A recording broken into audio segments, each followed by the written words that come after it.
Hello everyone, I'm Gunu Sani from Chitkara News, and today's topic of podcast is the impact of language and technology on today's society.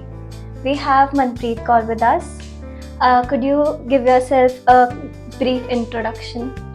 I'm Manpreet and I'm from Crossland Education and Careers, and I'm academic head here, and I oversee 15 branches of Crossland across majorly North and otherwise across India. I do mentor trainers as well as I teach also OET, which is for health professionals, as well as other language tests like computer delivered IELTS, TTE, CAL, CELPIP.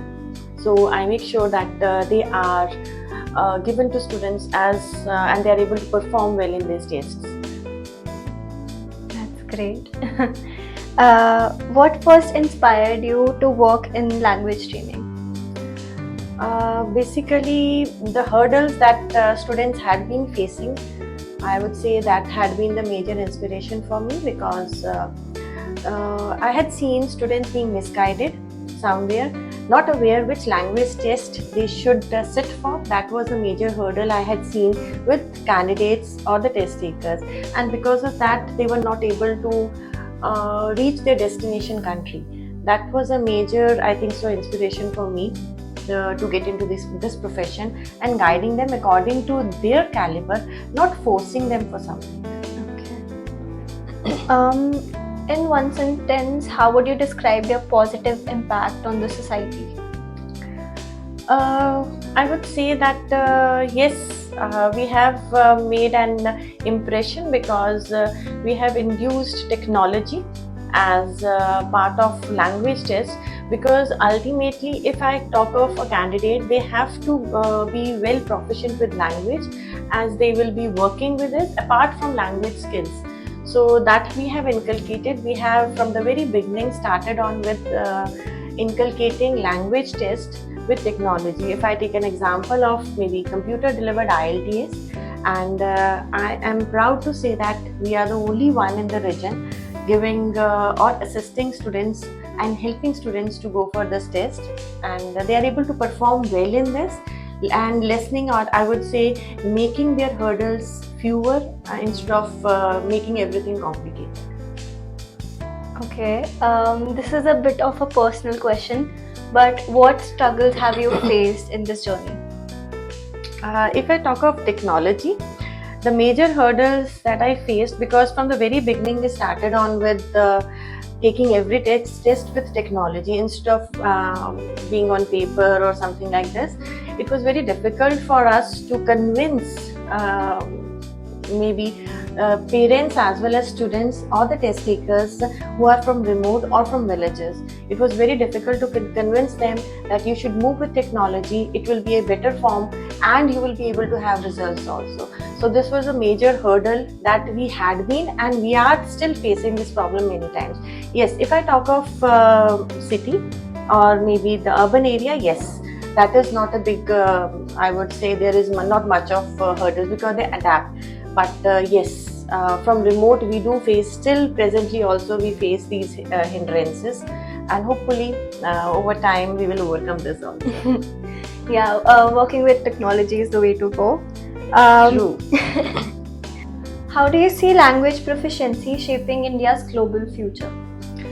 I think so. Language, English is an international language presently, whatever we may say. But yes, if we want to establish globally, we require this language. And as Indians, if I talk, instead of being on the back end, if we are proficient, so obviously we will be in the front line and performing major tasks instead of being on the back line and doing menial jobs or something like this. How do your program empower women or underserved groups? Actually, I would say we make sure that our trainers, if I talk of women empowerment, yes, our major trainers are females. That's one thing, and we make sure that if any of our students is from financially weaker background, so we make sure that they are assisted well, they are provided with assistance, maybe financially also, as well as we make sure that they are safe here, and we provide them with that much of facilities. Which values guide your work? At this, I would say accountability as the most major pillar, because if we are accountable or responsible for something, definitely we will be able to perform well. Standards need to be there, and again, accessibility should be there, that we should be able to reach to the remote area where it is required, where technology is required, where language is required, where still students are struggling and they are not mentored well. So I would say that these are the major principles that I work on. You're definitely an inspiring woman for all of us. Thank you. Who has influenced you the most in your career?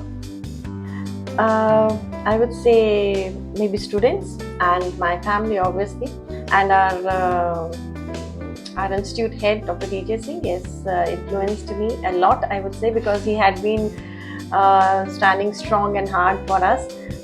Students, reason being because they are my motivation as well, because if they perform well, if they are able to score, and if I see their congratulations in their email, obviously that is an inspiring as well as motivating, one of the motivating things that I get from them.